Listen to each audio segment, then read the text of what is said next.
श्री स्वामी समर्थ मित्रांनो, गुरुचरित्र अध्याय पहिला. मंगलाचरण. प्रारंभी श्री गणेशादी सर्व देवांना, देवेंना, कुलस्वामिनींना मनोभावे वंदन करून या गुरुचरित्र ग्रंथाची सुरुवात करत आहे. सर्वांनी सदाचाराने वागावे. सत आचार, विचार, उच्चारांचा प्रसार व्हावा म्हणून सिद्ध मुनींनी गुरुचरित्र हा ग्रंथ लिहिला. हा ग्रंथ दत्त उपासकांना अत्यंत प्रिय असा आहे.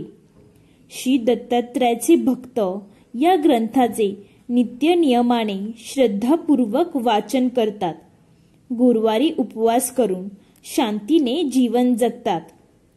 पूर्वी श्री नरसिंह सरस्वती गाणगापूर येथे वास्तव्य करत होते. त्यांची कीर्ती सुगंध सर्वत्र पसरला होता. अनेक लोक त्यांच्या दर्शनाला येत होते. भक्तांचे प्रश्न समजून घेऊन ते योग्य मार्गदर्शन करत होते. त्यांच्या कृपेने अनेकांच्या संसारातील दुःख कमी झाले. ते दत्ताचे अवतार मानले जातात. ते तीर्थयात्रा करत असत. पंढरपूरलाही जात असत.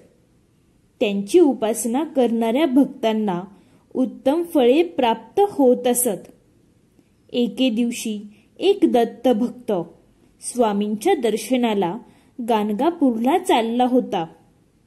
वाटेत खूप त्रास झाला, परंतु तो त्रास सहन करत तो गाणगापूरला येऊन पोहोचला.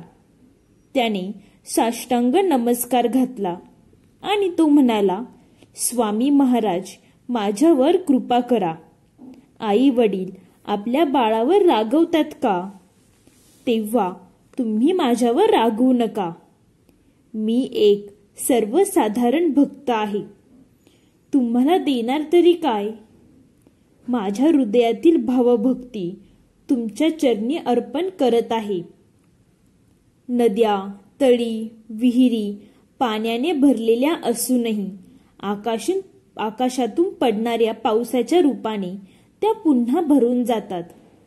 माझे काही अपराध असले तर क्षमा करा आणि माझ्यावर कृपेचा वर्षाव करा. वासराकडे गाय जशी धावत जाते तसे तुम्ही माझ्याकडे धावत यावे, हीच मी तुम्हाला प्रार्थना करत आहे. तर मित्रांनो, अध्याय पहिला येथेच समाप्त होतो. मित्रांनो, भारतात वैदिक परंपरा ही सर्वात प्राचीन आहे. भक्तीचा उदय वैदिक काळातूनच दिसून येतो. मराठी भक्ती परंपरेची बीजे सुद्धा वेद काळात आढळून येतात. अनुसया ही पतिव्रता होती. तिची सत्व परीक्षा पाहण्यासाठी ब्रह्मा, विष्णू, महेश आले. अनुसयेने त्या तिघांना बालिके बनवले. ब्रह्मा, विष्णू, महेश या तिन्ही देवांचे प्रतीक म्हणून श्री दत्तात्रयांनी ब्रह्माचा कमलंडू, शिवाचा शूळ आणि विष्णूचे चक्र हाती घेतले. अत्रींना पुत्रप्राप्तीसाठी ब्रह्मा, विष्णू, महेशांची प्रार्थना केली. देवांच्या कृपेने अनुसयेच्या पोटी दत्तात्रयांचा जन्म झाला. या दत्तात्रयांचे 16 असे अवतार आहेत. 1. ब्रह्मदेवाने मानसपुत्र अत्री होत. हे हिमालयात कठोर तपश्चर्या करीत होते. पुत्रप्राप्ती व्हावी ही त्यांची आंतरिक इच्छा होती. त्यांच्या कठोर तपश्चर्येमुळे कार्तिक शुद्ध पौर्णिमेस देव प्रकट झाले. हा अवतार योगीराज म्हणून प्रसिद्ध आहे. हा अवतार एकमुखी चतुर्भुज होता. 2. अत्री ऋषींनी वृक्ष पर्वतावरील परमतीर्थावर 100 वर्षे तप केले. त्यावेळी त्यांना वर देण्यासाठी अत्री वरदान या नावाने योगीराज अवतरले. हे षडभुज होते.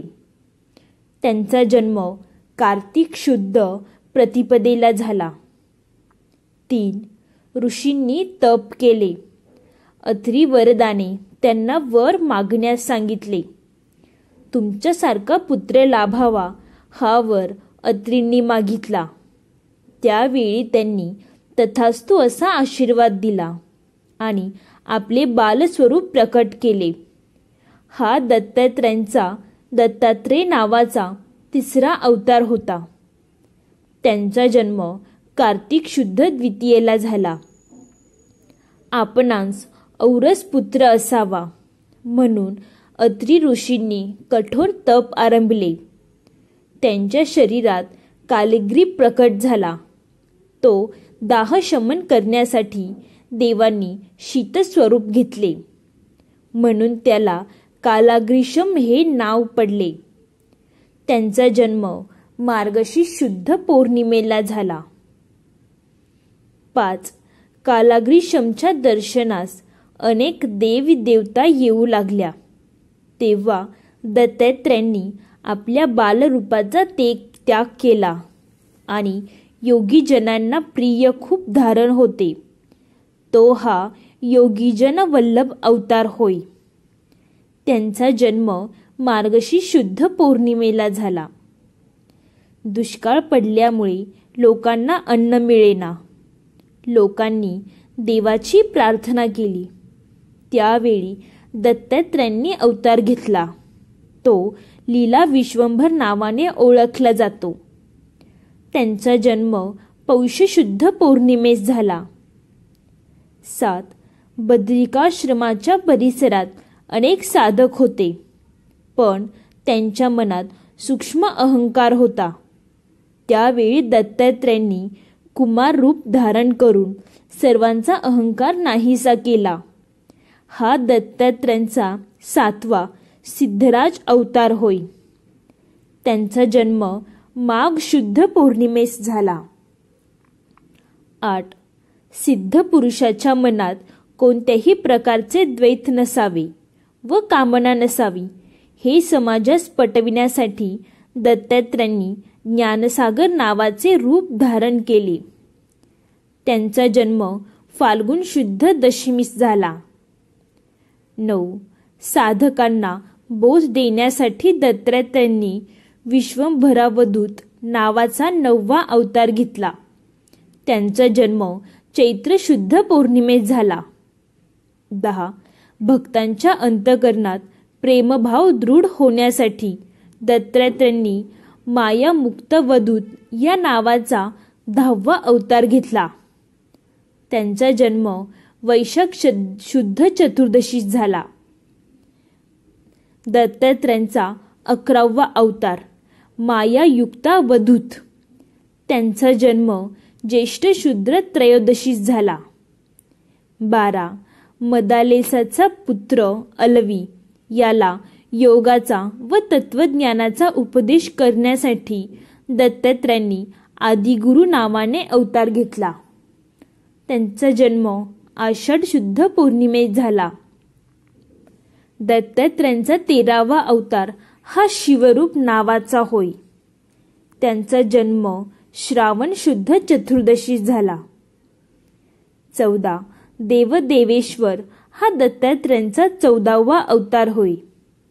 त्यांचा जन्म भाद्रपद शुद्ध चतुर्दशीस झाला. दत्तात्रेयांचा 15वा अवतार दिगंबर नावाने प्रसिद्ध आहे. त्यांचा जन्म आश्विन शुद्ध पौर्णिमेत झाला. दत्तात्रेयांचा 16वा अवतार कमललोचन या नावाने ओळखला जातो. त्यांचा जन्म कार्तिक शुद्ध पौर्णिमेत झाला. तर मित्रांनो, अशी आहेत ही दत्तात्रेयांचे 16 अवतार. तुम्हाला ही माहिती व हा अध्याय आवडला असेल तर व्हिडिओला लाईक करून चॅनेलला सबस्क्राईब करायला विसरू नका, जेणेकरून आमच्या नवनवीन व्हिडिओ तुमच्यापर्यंत नक्की पोहोचतील. संपूर्ण व्हिडिओ पाहिल्याबद्दल धन्यवाद मित्रांनो. बोला श्री स्वामी समर्थ.